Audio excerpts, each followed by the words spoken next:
Hi to all, welcome back to apple blogs and cooking channel. So ఈరోజు మనం చేసే recipe ఏంటంటే biscuits అండి.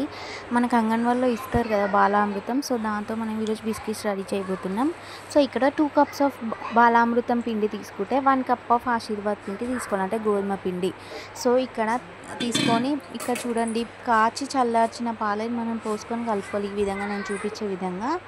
సో మిక్స్ చేసుకున్న తర్వాతకి మనం మళ్ళీ కొంచెం హాఫ్ స్పూన్ నెయ్యి వేసుకోవాలి. దాంతోపాటు కొంచెం పించ్ ఆఫ్ సాల్ట్ కూడా యాడ్ చేసుకుంటే కొంచెం టేస్టీ ఉంటుందండి. సో మనం ఈ విధంగా చపాతీ పిండిలాగా మంచిగా మిక్స్ చేసుకోవాలి. చూడండి, ఇక్కడ నేను సేమ్ చపాతీ పిండిలాగా మిక్స్ చేసుకున్న తర్వాత ఆ ముద్దలని మనం ఇట్లా మందంగా తాల్చుకోవాలి. ఈ బిస్కెట్స్ కదా కొంచెం మందం ఉంటేనే మంచిగా ఉంటాయి.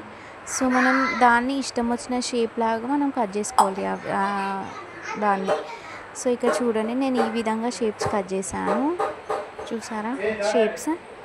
సో ఇక్కడ మనకి ఓవెన్ లేదు కాబట్టి, సో ఇంట్లోనే కాబట్టి ఒక మందం ఉన్న గిన్నె తీసుకొని దాంట్లో ప్లేట్లు ఇవి పెట్టి ఒక లిడ్ తోటి కవర్ చేయాలి. మనం ఒక చిన్న ఫ్లేమ్లో ఒక 45 మినిట్స్ పెడితే మనకి బిస్కెట్స్ రెడీ అవుతాయి. ఇంత ఈజీ సింపుల్